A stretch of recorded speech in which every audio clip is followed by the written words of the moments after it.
अच्छा जी, कल तक हम कितने पॉइंट तक पहुंचे थे बेटा? बिस्मिल्लाहिर्रहमानिर्रहीम, बिस्मिल्लाहिर्रहमानिर्रहीम, 11th पॉइंट तक। अब आए जनाब।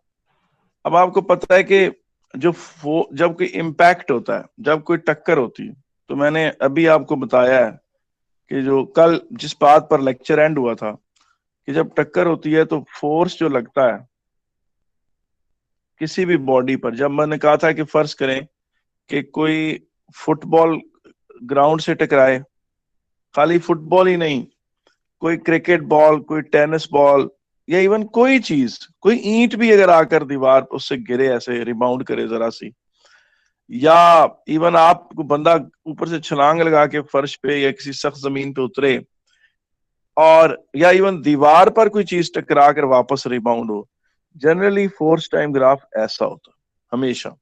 लेकिन आप जो F is equal to m a से फोर्स कैलकुलेट करते हैं, आप जब किसी कहते हैं जी force exerted by the wall on the ball या force exerted by the bat on the ball, जो आप कैलकुलेट करते हैं वो अप्रोक्सीमेटली एवरेज फोर्स होता है। इसका मतलब आप जो कैलकुलेट करते हैं वो एवरेज फोर्स होता है, ठीक है कि नहीं? ओरिजिनल फोर्स जरा उसकी वो इंक्रीज और डिक्रीज करता है, लेकिन आप जो कैलकुलेट करते हैं वो एक एवरेज फोर्स करता है। आए हम एक न्यूमेरिकल से आज बात का आगाज करते हैं। हम क्या करते हैं, एक न्यूमेरिकल से बात का आगाज करते हैं। पॉइंट नंबर 12, पॉइंट नंबर 12 से ये आज हमारा स्टार्टिंग पॉइंट की है, और ये एक न्यूमेरिकल है, ठीक है? और न्यूमेरिकल ये है कि ये ग्राउंड है, ठीक है ना? मैं सारी उसकी रिटन स्टेटमेंट नहीं लिखता, मैं कहता हूं कि ये बॉल यूं आया, उसने ठिप्पा खाया और यूं वापस उठ गया, ठीक है कि नहीं? और उसकी वेलोसिटी बिफोर इम्पैक्ट,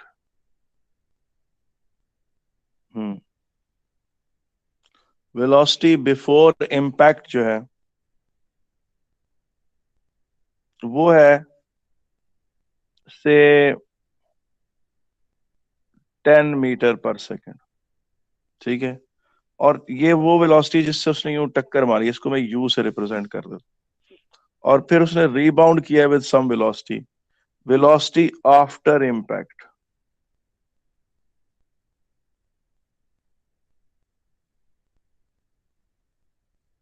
फर्ज करें वो है 8 मीटर पर सेकेंड।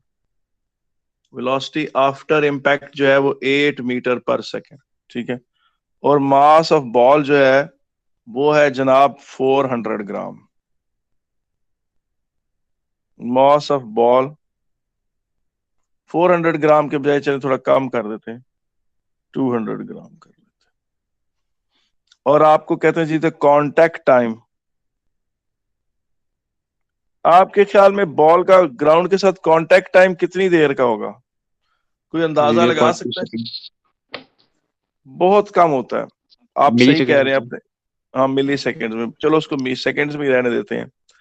0.2 सेकेंड्स, 0.2 सेकेंड्स भी वैसे होता ज्यादा ही है उसके लिए, इससे भी कम ही होता होगा, ठीक है? ये जनाब एक न्यूमेरिकल है जो आपके सामने रखा गया है। पॉइंट नंबर 12 भी है और साथ ये भी है कि न्यूमेरिकल भी है, तो यानी इसका मतलब है कि उसने 10 मीटर पर सेकेंड से उसने स्ट्राइक किया है, और उसका मास ऑफ बॉल जो है वो 200 ग्राम है। और अब आपसे क्वेश्चन ये है, पूछे क्वेश्चन क्या है? क्वेश्चन ये है कि जनाब चेंज इन वेलोसिटी निकाल के बताएं। पहला क्वेश्चन है कि चेंज इन वेलोसिटी बताएं जी। वो बता सकता है कि चेंज इन वेलोसिटी क्या है? हम्म, जी, calculate change in velocity. Sir जी, 2 -2। मैंने आपकी बात सुन ली है, मैं भी एक्सेलरेशन इसको बतानी है तो -2 होगी। कैलकुलेट चेंज इन वेलोसिटी, अच्छा, ये वेलोसिटी। कोई, अच्छा, मैंने अभी अभी बाकियों को भी बोलने दो ना जी। मोहम्मद इमरान आप बताएं, अभी सर किसने -2। टू किसने कहा था? टू किसने कहा था अभी? सर मैंने मोहम्मद आतिफ द ग्रेट ने कहा था। अच्छा, मोहम्मद इमरान आप बताएं। सर -2। सरदार इरफान खान सर जी। -2 है। -2। अच्छा, अच्छा, और दानिया आप बताएं। जी मोहम्मद ताहिर। सर -2। अच्छा, आप ये बात सुनकर हैरान होंगे कि वेलोसिटी तो आपको पता है कि वेक्टर क्वांटिटी, अगर ये 8 है और ये 10 है तो वेक्टर के पर्सपेक्टिव से अगर आप इसे प्लस कह रहे हैं तो इसे आपको माइनस कहना होगा। तो चेंज इन वेलोसिटी क्या होगी? Final velocity minus initial velocity. 18 metre पर सेकंड की चेंज आई है जी। चेंज सर हमने इन वेलोसिटी बेटा ये है।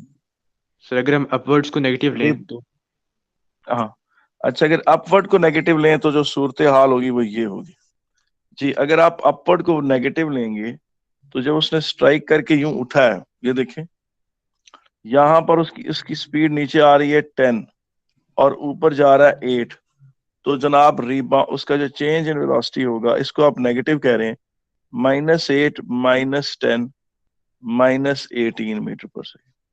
मगर ये याद रखें कि रिबाउंडिंग के केस में जब आप डिफरेंस ऑफ निकालते हैं चेंज इन वेलोसिटी तो हमेशा ऐसे ही आता है, हमेशा ऐसा ही आता है। ये समझ आ सर गई कि नहीं बात? नेगेटिव से फर्क नहीं पड़ेगा? नेगेटिव का मतलब है कि जी upward change in velocity has taken place in upward direction. इसका सिर्फ ये मतलब, the change of velocity has taken place in the upward direction, ये मतलब है। बेटा ये बात नोट कर लें, ये चेंज इन वेलोसिटी नहीं लोगों से ठीक निकाली जाती। बेटा रिबाउंडिंग के केस में हमेशा ऐसे होगा, जब इवन दीवार से रिबाउंड हुई है या फर्श से रिबाउंड हुई है, यही असूल है जो कि बड़ा कूल है, यही असूल है जो कि बड़ा कूल है, और यही रखना है याद और इसी पे लेना है दम साध जी। मुझे बताएं किसको नहीं समझ आई है मेरी बात? आप देखें, आपकी स्पीड 10 से 0 हुई है और 0 से 8 हुई है, तो इसका मतलब है वो 18 के एक प्रोसेस में गई है, 18 की उसमें चेंज आई है। यानी पहले देखिए ना, वो 10 पे थी, 10 से डिक्रीज होकर होकर 0 पर आई, यानी 10 से 0 पे आई और फिर 0 से दोबारा 8 पे गई। इसका मतलब वो एक 18 के चक्कर से गुजरी, 18 की चेंज आई उसमें। 10 से वो डिक्रीज करके 9 8 7 6 4 5 4 3 2 1 पे आई और फिर 0 1 2 3 4 5 6 7 8 इस तरह से गई, तो 18 के चेंज से गुजरी जी। मुझे बताएं इस मामले में किसी ने कोई करनी है बात तो मैं हूं हाजिर जी। तो ये पर्पल में जो है ये समझा दें आपने -8 -10 क्या क्या दोबारा बोलो, आपने क्या कहा है? आपने रेस कर दिया अभी आपने -8 और -10 क्यों लिखा था? वो क्वेश्चन ये था मुझसे ये मैंने ये जो ब्लू में कैलकुलेट किया ना चेंज इन वेलोसिटी, मैंने अपवर्ड को पॉजिटिव लिया है और डाउनवर्ड को नेगेटिव। मगर मुझसे क्वेश्चन ये किया गया था कि, और बड़ा अच्छा क्वेश्चन किया गया था, बड़ा रेलेवेंट क्वेश्चन था कि जनाब कि अगर आप अपवर्ड को नेगेटिव लें और डाउनवर्ड को पॉजिटिव लें तो फिर क्या होगा? तो फिर मैंने कहा कि ये अगर फर्ज करें, यानी वो इस तरह से उसको बनाता हूं कि यहां से अगर उसने यूं रिबाउंड किया गया है और ये आप प्लस ले लें और ये अपवर्ड को जो उठना है उसका उसे माइनस ले लें, तो चेंज इन वेलोसिटी आपकी होगी फाइनल माइनस इनिशियल। ये तो फाइनल हो गई, ये इनिशियल होगी और ये फार्मूले का नेगेटिव है, तो ये तब भी आएगी -18, 18 ही आएगी। भले आप डाउनवर्ड को पॉजिटिव लें या अपवर्ड को पॉजिटिव लें, चेंज इन वेलोसिटी ने इसी तरह से ही कैलकुलेट होना। इस पे मुझसे कोई बात, अगर किसी और ने कोई बात करनी, चेंज इन वेलोसिटी बेटा ये यही है, ऑलवेज यही रहेगी रिबाउंडिंग के केस में, किसी और के केस में नहीं बेटा, ठीक है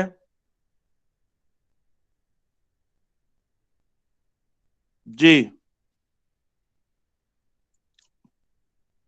Mohammad Azeem Chaudhary, you have just joined us. तुम्हारे आने से पहले ये बात हुई है कि ये एक बॉल है बेटा, वो नीचे गिर रहा है यूं, और वो गिर के रीबाउंड करता है, ऐसे ऊपर की तरफ उठता है, ठीक है। और उस impact velocity before impact 10 metre पर सेकेंड है और वेलोसिटी आफ्टर इम्पैक्ट 8 मीटर पर सेकेंड है। और ब्लू में लिखा हुआ है कैलकुलेट चेंज इन वेलोसिटी, तो वो इस तरह कैलकुलेट होगी। ये देख रहे हो? यस सर, ठीक है। समझ आ गई है कि नहीं? यस सर, आ गया। You are a great boy. और एक्सेलरेशन बेटा फिर क्या होगी जी? What will be the acceleration then? हाँ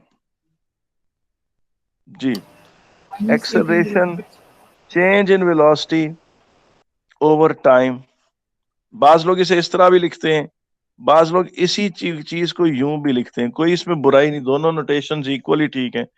चेंज इन वेलोसिटी 18 है और टाइम 0.2 है जी। ये करे कोई हाल, ये क्या आता है? 90 मीटर पर सेकेंड स्क्वायर। यही आता है कि नहीं आता? यार यहां तक ठीक है जी? Yes sir. ठीक है, अब मुझे एक बात बताएं, force exerted by the ground क्या होगा ऑन द बॉल? और ये किसके बराबर है? ये मैंने फोर्स को किस में कन्वर्ट कर दिया? सॉरी, मास को।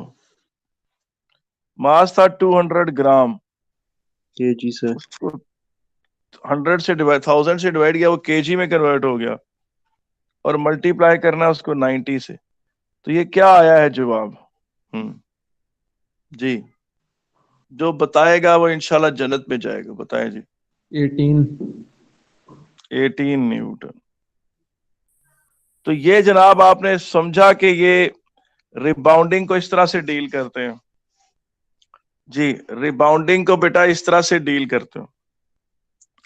ये न्यूमेरिकल आपके सर, आप पढ़ा मोमेंटम रहे हैं, बीच में आपने ये एकदम चेंज इन वेलोसिटी की गेम क्यों खेल दी? ये क्या बात आपने शुरू कर दी? टॉपिक आपने मोमेंटम का शुरू किया था, बीच में ये कार्रवाई डालना शुरू कर दिया आपने एकदम। चले जी, इसी चीज पे क्वेश्चन जरा डिफरेंट हो जाता है, और वो पूछें किस तरह से हो जाता है। वो ये करते हैं कि ये बॉल ऊपर से गिर कर यूं नीचे रिबाउंड किया उसने, इम्पैक्ट वेलोसिटी उसकी 10 मीटर पर सेकेंड थी, और ऊपर करके जब वो ऊपर की तरफ उठा है तो उसकी वेलोसिटी 8 मीटर पर सेकेंड है। और मास उसका कितना है जनाब? मास 200 ग्राम है। और कांटेक्ट टाइम कितना था, जिसको आप टी से भी रिप्रेजेंट कर सकते हैं, डेल्टा टी से भी रिप्रेजेंट कर सकते हैं, वो 0.2 सेकेंड था, या 200 मिली सेकेंड था। ये नीचे ग्राउंड, ठीक है कि नहीं? और आपसे वो क्वेश्चन इस तरह से पूछेगा जी, फाइंड इनिशियल मोमेंटम, यानी वो इसी चीज को, इसी क्वेश्चन को, इसी इंफॉर्मेशन पे ये क्वेश्चन भी पुट कर सकता है, और किया हुआ है उन्होंने कि फाइंड इनिशियल मोमेंटम। इंसान उसका इनिशियल मोमेंटम किस तरह निकालेगा? Mass into you. मास है 200 और इनिशियल वेलोसिटी कितनी है? 10। तो इससे आपके पास इनिशियल मोमेंटम आ गया 2 न्यूटन सेकेंड। फिर वो आपसे पूछेगा अच्छा फाइनल मोमेंटम क्या है, रिबाउंडिंग के बाद सर ये वाला? फॉर्मूला कौन सा? मास इनटू वेलोसिटी लगाई है बेटा मैंने। यार ये मैंने मास इनटू वेलोसिटी लगाया, मोमेंटम मास इनटू वेलोसिटी होता है। ठीक है जी सर, ठीक है। अब फाइनल मोमेंटम मास इनटू ये फाइनल वेलोसिटी 200 ओवर 1000 इनटू 8 जी। इसका देगा जो जवाब, ये क्या है जी इसकी कैलकुलेशन? जी बेटा 1.7। 200 1.6 न्यूटन मैं बिल्कुल ठीक। अब आपने डिसाइड करना है कि आपने डाउनवर्ड को पॉजिटिव लेना है या अपवर्ड को पॉजिटिव लेना है जी। अब अगर कहें कि जी considering upward positive, taking upward positive, taking upward force positive,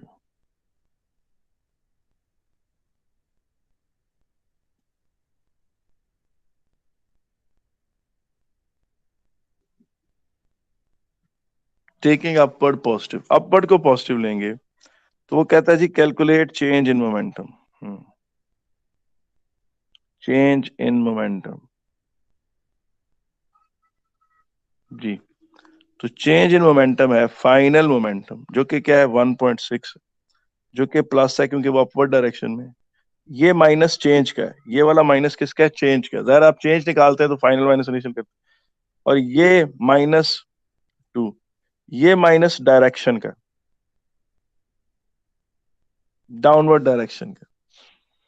अब आपके पास क्या आएगा जवाब? 3.6 न्यूटन सेकेंड। हमेशा आपने देखा एट द एंड प्लस ही हो जाता है वो, टेकिंग अपवर्ड पॉजिटिव। अब फोर्स किसके बराबर है? Force exerted by the ground, change in momentum over change in time, 3.6 over 0.2, 18 Newton.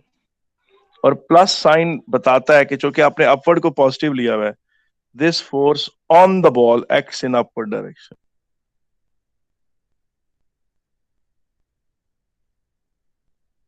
acts on this on the ball acts in upward direction.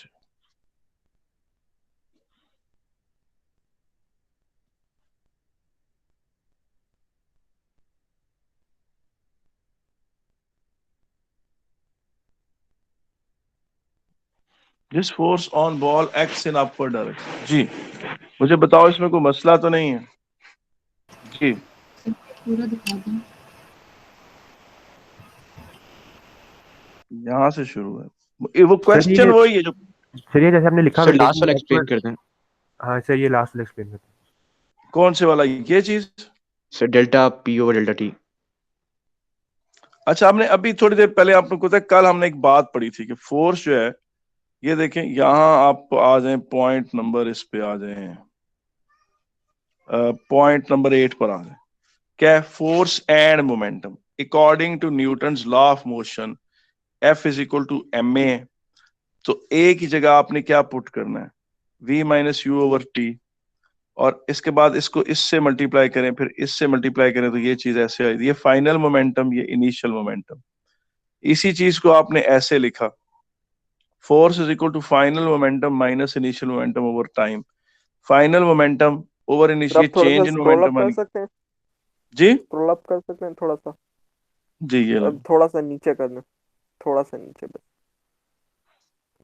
बस इतना। थैंक यू सर, ले लिया।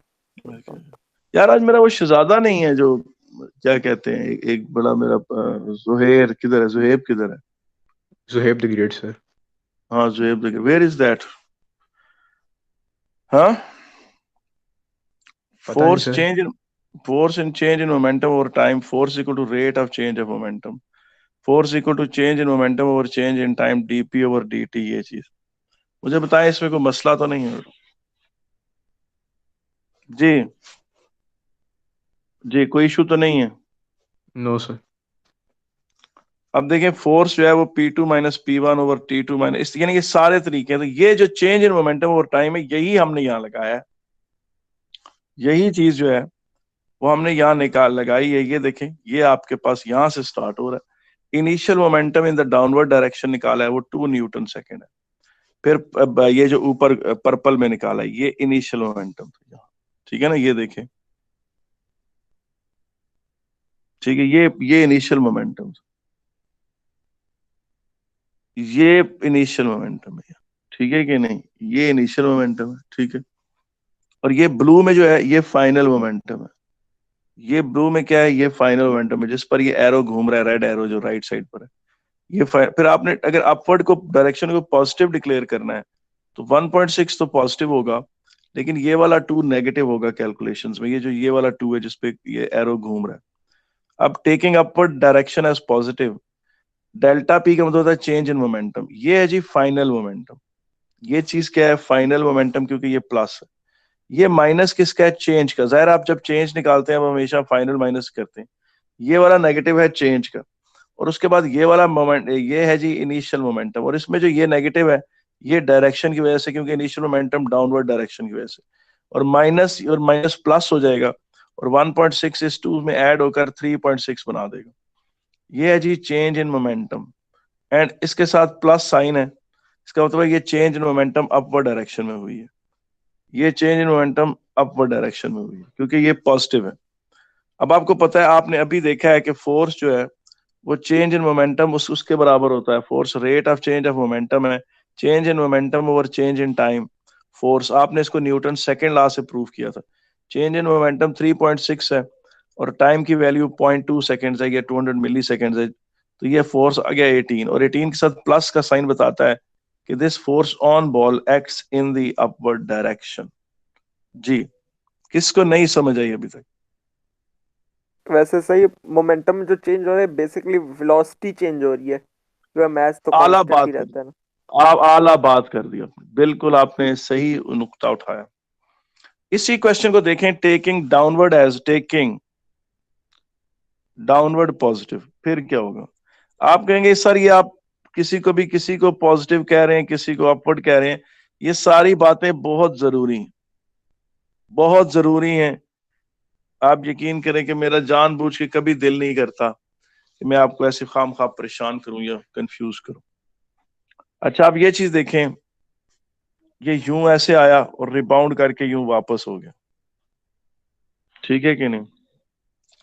अच्छा, तो इसमें चेंज इन मोमेंटम क्या होगा जी? अब आपने डाउनवर्ड को पॉजिटिव लिया हुआ है और अपवर्ड को क्या लिया हुआ है? नेगेटिव लिया हुआ है। और बात ये जहन में रखें कि जो फोर्स लगेगा बॉल के ऊपर, वो इन अपवर्ड डायरेक्शन। फोर्स उस पे बॉल के ऊपर किस तरफ लगेगा? Up direction. और उस फोर्स की जो आंसर है वो नेगेटिव आएगा। क्यों? क्योंकि वो फोर्स आपने अपवर्ड डायरेक्शन लग रहा है और अपवर्ड को तो आपने नेगेटिव लिया हुआ है। अब चेंज इन मोमेंटम किस तरह से निकलेगा जी? वो निकलेगा -8।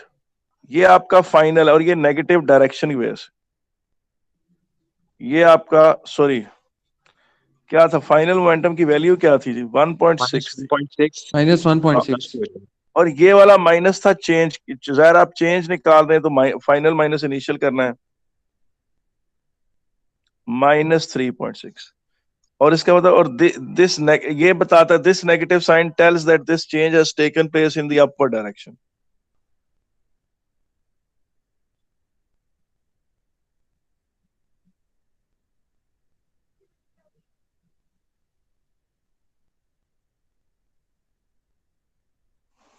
चलिए एक दफा फिर समझा दें। नीचे जाते हुए जब पॉजिटिव था तो माइनस का साइन क्यों लगाया 1.6 के साथ?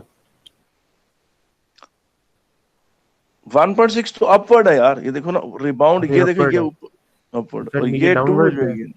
ये 2 है, ये वाला डाउनवर्ड है। ठीक है, तो सर माइनस का साइन क्यों लगा दिया अगर हम पॉजिटिव ले रहे हैं? नहीं, अभी तो देखिए आप, ये वाला माइनस तो चेंज की वजह से। जब आपने अच्छा चेंज ठीक है निकालनी होती तो आपने फाइनल माइनस इनिशियल नहीं करना होता, जी, ठीक है वो तो सर। करना ही होता है ना आपने। ठीक है सर, समझा गया। This negative sign tells us that this change is taking place in upward direction.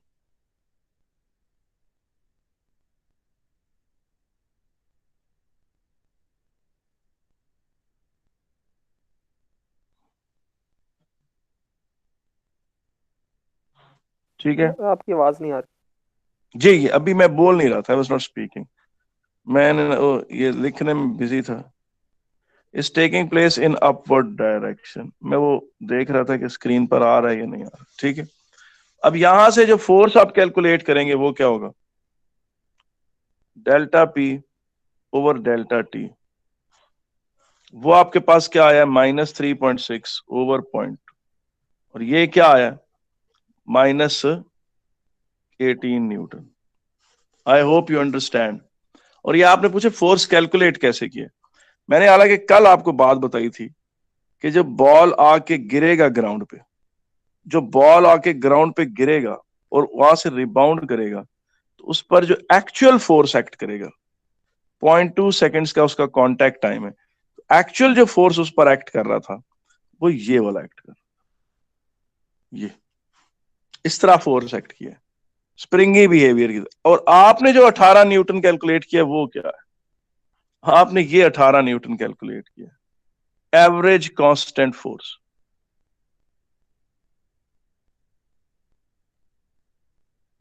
Sir ये ग्राफ क्या है? ये देखो, मैंने बताया था कल थे आप क्लास में कि नहीं? जी सर था सर। कल मैंने ये बात बताई थी कि फर्ज करो ये कोई ग्राउंड है।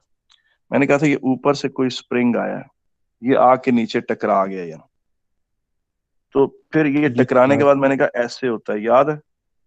और फिर मैंने कहा था ये याद यूं होगा, और फिर मैंने कहा था ये दोबारा शेप रीगेन करेगा, फुल ठीक है, याद शेप आ गया। रीगेन, और फिर ऊपर की तरफ उठेगा। मैंने कहा इस दौरान ग्राउंड इस पर जो फोर्स लगाएगा वो इस तरह का होगा, यहाँ 0, यहाँ ऊपर, यहाँ बहुत ज्यादा, यहाँ फिर कम, और यहाँ फिर 0। तो इस पर जो एक्चुअल फोर्स एक्चुअल में लगता है विद रिस्पेक्ट टू टाइम वो इस तरह का लगता है, जो इंक्रीज होता है और डिक्रीज होता है। और आप नोट करें तो आम क्रिकेट बॉल के फुटबॉल के साथ भी यही होता है। फुटबॉल का बिहेवियर भी और बाकी सब चीजों का बिहेवियर भी स्प्रिंगी ही होता है। ये देखें, ये फुटबॉल है, ये आकर नीचे आ रहा है, ये यहाँ स्ट्राइक कर गया, ये उसने स्ट्राइक किया, 18 फिर वो न्यूटन यूं पीक होता है, फिर वो यूं होता है, फिर वो शेप यूं रीगेन करता है, और फिर वो दोबारा ऊपर की तरफ उठना शुरू होता है। तो उस पे जो लगने वाला फोर्स है वो इस तरह का फोर्स होता है। और जो आपने कैलकुलेशन के जरिए कैलकुलेट किया है, ये आपने एवरेज कैलकुलेट किया जो पीक के बराबर नहीं है, पीक से कम। और मैं आपको एक बात लिख के देता हूं, मैं आपको शर्त लगा के बताता हूं कि ये जो कॉन्सेप्ट अगर आपने सही समझे, पहली शर्त ये कि अगर आपने ये सही समझा है, आप यकीन करें पूरे बैच में 400 के बैच में ये बहुत कम बच्चों को सही आता होगा। मैं ये नहीं कहता कि बाकियों को आता ही नहीं होगा, आता होगा, मगर उनकी क्लास के में बड़े ज़हीन बच्चों को आता होगा जिन्होंने खुद से इसे डिस्कवर किया होगा। और काफी डीप थिंकिंग करने वाले बच्चे इस तरह से, उनके ही कॉन्सेप्ट इस लेवल तक होते हैं जो मैंने आपको ये बात बताई। ये मेरी आपसे गारंटेड बात, आप बेशक किसी से डिस्कस करके देख लें कि कांटेक्ट फोर्स की एक्चुअल वेरिएशन क्या होती है, और F is equal to change in momentum और चेंज इन टाइम से जो हम कैलकुलेट करते हैं वो कौन सा होता है। मैं नहीं कहता बता देंगे बच्चे, लेकिन वो जो बड़ी डीप थिंकिंग करने वाले बच्चे हैं वो, और जो खुद बड़ा गहरा सोचते हैं और चीजों को बड़ा माइन्यूटली ऑब्जर्व करते हैं, सिर्फ उनको इस बात का क्लैरिटी होगी और किसी को नहीं होगी। ये शर्त है मेरी आपको बात, ठीक है कि नहीं। और बास बिगिनिंग टीचर्स को भी नहीं पता होता, जो नया नया कैरियर शुरू कर रहे होते हैं टीचिंग। जी बेटा, यहां तक ठीक है कि नहीं। सर ये कैसे पता चला कि 18 न्यूटन एवरेज फोर्स होगी? क्योंकि आपने जब कैलकुलेट किया है, आपने सिंपल चेंज इन मोमेंटम को सिंपल चेंज इन टाइम से डिवाइड कर दिया है। जिस तरह फर्ज करो एक बंदा जा रहा था लाहौर, ये रावलपिंडी से लाहौर जा रहा था, और अगर वो टोटल डिस्टेंस को, टोटल डिस्प्लेसमेंट को टोटल टाइम से जस्ट डिवाइड कर दे, उसके पास बेटा पूछो क्या आएगा, एवरेज वेलोसिटी आएगी ना। उसमें अंदर कभी वो तेज हुआ कभी आस्ता हुआ, वो वाली बात तो नहीं होगी। तो जब आप चेंज इन मोमेंटम को चेंज इन टाइम से सिर्फ डिवाइड कर देंगे तो वो एक एवरेज फोर्स ओवरऑल जो उस पूरे टाइम में लगा, आपने वो कैलकुलेट किया है। उसके अंदर माइन्यूट वेरिएशंस को आपने नहीं देखा ना, आप कर सकते हैं उतना। वो फिर जितना आप डेप्थ में जाएंगे उतना मैथमेटिक्स उसका कॉम्प्लेक्स होता चला जाएगा, उतना क्या होता जाएगा। फिजिक्स जो है ना वो प्याज की तरह है, छीलते जाओ नीचे से निकलती चली जाती, ठीक है कि नहीं। रुलाती भी है सर। हाँ मैं आपको सही बता रहा हूँ। आपको पता है एक दफा 1999 नवंबर 98 में कैम्ब्रिज के हेड, हाँ मैं आपको एक छोटा सा वाकया सुनाता हूँ बेटा। नवंबर 98 में उस वक्त ये ना इतने सिक्योरिटी के इश्यूज नहीं थे, 9/11 नहीं हुआ था, तो कैम्ब्रिज के examiner all the way Pakistan आते थे और हमसे मिला करते थे। तो नवंबर 98 में सर्दियों के दिन थे, हमारा बीकन हाउस में जहां सर आसिम का ऑफिस नहीं है, हाँ जहां सर आसिम का ऑफिस है, देखा हुआ आपने कि नहीं? नहीं देखा? जी सर देखा हुआ। तो उसमें हम कैम्ब्रिज के हेड एग्जामिनर के साथ हमारी सर किस मीटिंग जगह हुई। पर है वो ऑफिस वैसे? वो फिजिक्स की लैब के साथ यार, शुरू में जो ऊपर सीढ़ियां चढ़ के जाए। सर मैं देखा ठीक। मैंने देखा। हाँ तो वहां पर ना उस वक्त ये उसमें वो अंदर जो वो जगह जो कुछ जगह आपको पाई हुई है ना, वो टेबलों की वजह से वो नहीं थी, तो कमरा थोड़ा खुला था। उसमें कोई 15-20 टीचर इकट्ठे हुए थे और जो पूरे इस्लामाबाद में पढ़ाते थे, और सर वो हेड एग्जामिनर हमारे साथ मिल रहे थे। वो उन सर का नाम था माइक क्रंडल। क्या नाम था? माइक क्रंडल। उनके नाम पे बुक भी आप देखें, किसी बुक के ऑथर भी हैं वो, जो फिजिक्स की OCR की किताब है ना, इसमें एक में उनका नाम भी आता है, अपीयर होता है। तो माइक क्रंडल थे। तो मैंने ना बड़ी बेतकल्फी से सारे टीचरों के सामने अपने किसी इंप्रेशन की परवाह किए बगैर मैंने कहा सर मुझे फला फला चीजें नहीं समझ आई। हंसना शुरू हो गई। मैंने कहा सर मुझे ये बातें नहीं समझ आई, मैंने बड़ा गौर किया मगर मेरे कॉन्सेप्ट नहीं क्लियर हुए। तो हंस के कहते हैं I can write 50 pages on the nature of light, but the fact is that we humans haven't actually understood light. So if you are confused in this, it's okay. सारे ही confused हैं, आधी समझ आई हुई है, आधी नहीं आई हुई है। This is how we are going. ठीक है क्या नहीं? अच्छा बेटा आगे चलते हैं। यार पॉइंट नंबर कौन सा चल रहा था? वही न्यूमेरिकल था, रिबाउंडिंग की बातें हो रही थी। पॉइंट नंबर 12, पॉइंट नंबर 12 से अभी तक हम आगे नहीं गए, अभी फिर पॉइंट नंबर 12 पर ही है। ठीक है ना, पॉइंट नंबर 12 पर ही है, बल्कि इसको पॉइंट नंबर 13 कह देते हैं। रिबाउंडिंग, और इसमें बात आ जाती है न्यूटन्स थर्ड लॉ की।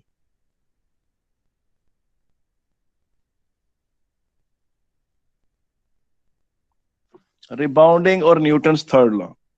अब आप मुझे बताएं कि सिंपल वो बॉल अगर ऐसे ग्राउंड पे पड़ा हुआ होता, सिर्फ ऐसे पड़ा हुआ होता, ठिप्पा ना खाता, ठीक है ना, तो उसका मास होता जी 200 ग्राम। तो आप मुझे बताएं कि इसका वेट क्या है जी? Sir 2 Newton. अच्छा, और ऊपर उसको एक फोर्स लग रही होती है जिसे आप क्या कहते हैं? Normal contact force. वो भी 2 न्यूटन होती और है उसका जो वेट है वो किसके बराबर है? 200/1000। और जी को फिलहाल वैसे आपको इजाजत नहीं है जी को 10 लेने की, लेकिन चले 9.8 फिलहाल ले लेते हैं। तो 0.2 इंटू 9.8, ये क्या जवाब आता है जी? जी क्या जवाब आता है, ये बता सकते हैं आपके? नहीं जी। 1.96। अब नॉर्मल कांटेक्ट फोर्स किसके बराबर है? Ground is exerting a force on equal to weight on the ball.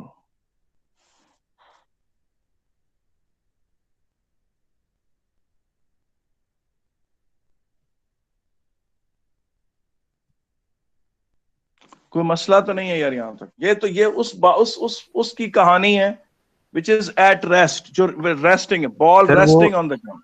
Sir ये समझ आ गया आपने इसके बारे में 200 डिवाइडेड बाय 1000 क्यों किया सर? 200 डिवाइडेड बाय ग्राम 1000। को उसमें कन्वर्ट किया है, ग्राम्स को केजी में कन्वर्ट किया।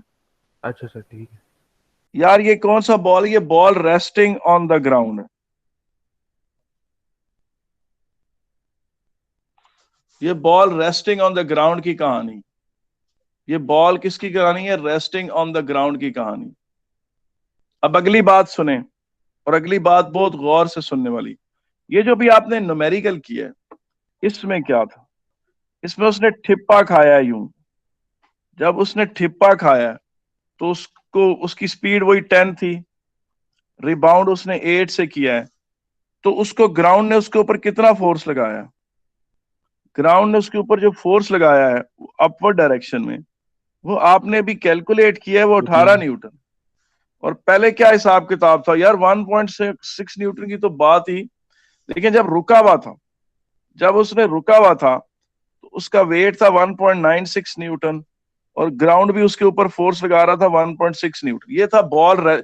ये जो लेफ्ट साइड पे डायग्राम बनी है, इसमें ball resting on the ground, ball resting on the ground है। हाँ, और ये यहां पर क्या है? Ball rebounding from the ground.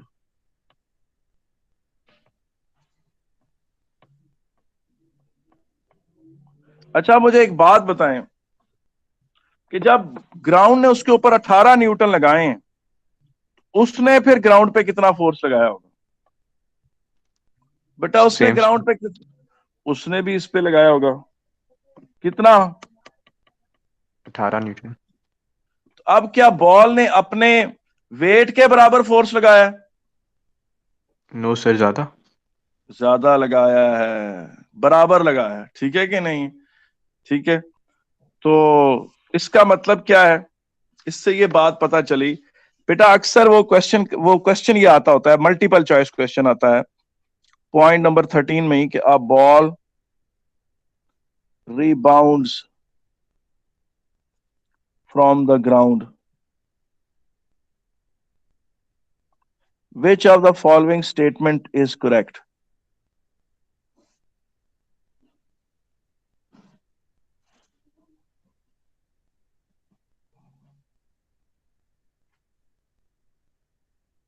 Which of the following statement is correct? जी, a ball rebounds, ठीक है कि नहीं है, from the ground. Which of the following statement is correct? ये आपसे क्वेश्चन पूछा जाता है. A ball rebounds from the ground. Which of the following statement is correct? बेटा उसमें ना उसने ऑप्शंस दी हुई होती हैं बहुत सारी कि जी ball exerts weight equal ball exerts force equal to his weight. अब ये बात आपको पता है दुरुस्त नहीं है. ये तभी ट्रू. अब देखें ये आधा सच है. तो आधा सच तब है जब बॉल रेस्ट कर रहा हो, इस हालत में हो, ये लेफ्ट साइड पे जो डायग्राम है इसके बराबर हो. लेकिन ऐसा नहीं होता. इसमें जो हर हाल में ट्रू रहने वाली स्टेटमेंट है वो क्या है? वो है हर हाल में जो ट्रू रहती है, force exerted by ball on ground is जी is equal and opposite to the force exerted by ground on ball. ये वो बात है जो हमेशा हर ऊंच नीच में हमेशा दुरुस्त रहेगी. ठीक है कि नहीं? ये ऑप्शन आपने टिक करनी होती है हमेशा. बाकी ऑप्शनें भी आप पढ़ेंगे ना तो आपको लगेंगी सच बोल रहा है वो, लेकिन वो सारी पार्शली ट्रू होती हैं, किसी खास सर्कमस्टांसेस में ठीक होती हैं. मगर ये जो ऑप्शन नंबर सी है ये ऑलवेज ट्रू रहेगी. Under any circumstances always true. Sir इसमें बॉल एट रेस्ट है या फिर रिबाउंड कर रही है? ये एट रेस्ट में भी ट्रू होती है. सर ये लेकिन एट रेस्ट भी ट्रू होती है. लेकिन सर ये अगर क्योंकि ए भी ठीक हो लेकिन जाता. क्या कह रहे हैं? अगर एट रेस्ट होता तो ए भी ठीक होता स्टेटमेंट. लेकिन उसने कहा which of the statement is always true. लेकिन ये देखे ना, उसने बॉल रिबाउंड की एक सिचुएशन तो बता दी है ना. तो अब वही सर, बॉल एट, ठीक है. हाँ, तो वो उसमें फिर आप ये ऑलवेज ट्रू है, ये वाली पार्शली ट्रू है. ऑलवेज ट्रू में हमेशा यही बात होगी. वो फिर कहेगा which if the statement will always be true under all circumstances. वो ये ऑप्शन सी है जो हमेशा ट्रू रहेगी अंडर एनी सर्कमस्टांसेस. और आखिरी बात अभी खत्म नहीं हुई. सर एक मिनट ऊपर सर एक सेकंड नीचे दिखाना. पॉइंट दिखा दो. जी हाँ. सर नीचे कहाँ करना. से? सर नीचे जो आपने लिखा था पहले. ये आपने जो एमसीक्यू टाइप के. सर एक मिनट ऊपर करते हैं.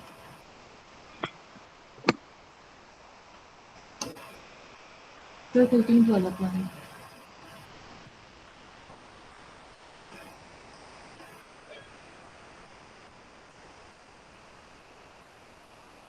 वो नीचे.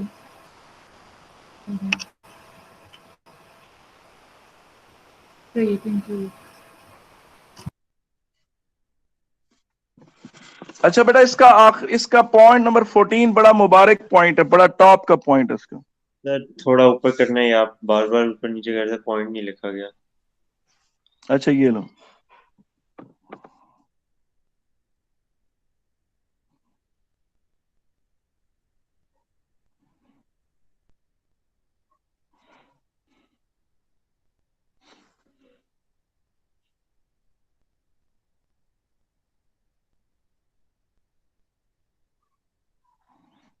सही है सर.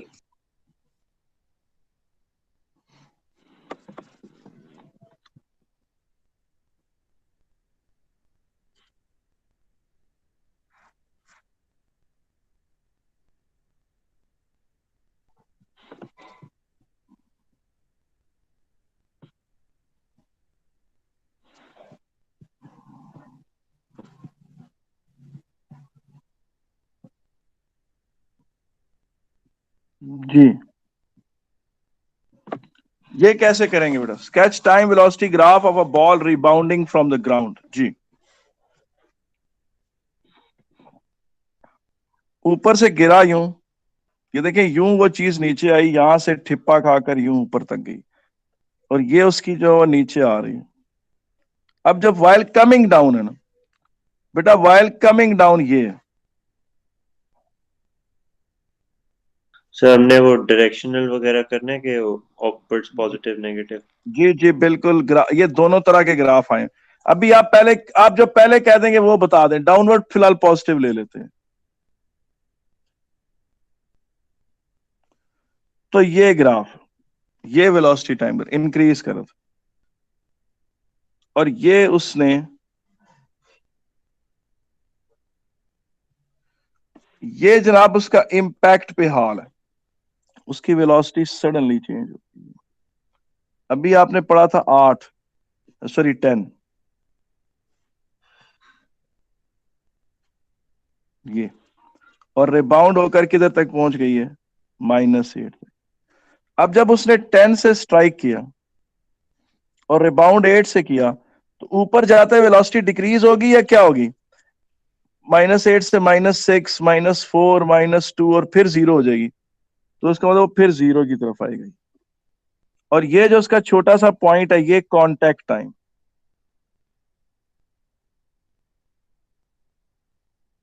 ये लेंथ है, ये कांटेक्ट टाइम है 0.2 सेकेंड्स। जी, ये था जी रिबाउंडिंग का वेलोसिटी टाइम ग्राफ। जी, कोई इशू तो नहीं है यहां तक? Hello? No sir. No. Sir 2 minute ऊपर करना सर स्क्रीनशॉट।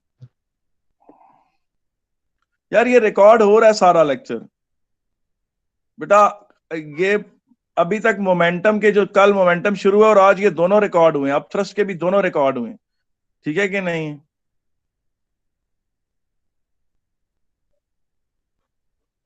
ठीक है। और अगर आप डाउनवर्ड को वो ले लें, नेगेटिव, डाउनवर्ड को अगर नेगेटिव ले लें, तो यही ग्राफ कैसा होगा?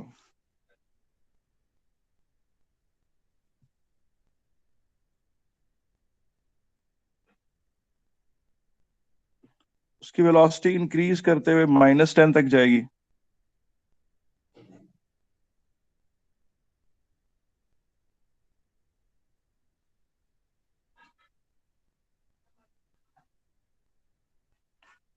+8 तक पहुंच जाएगी।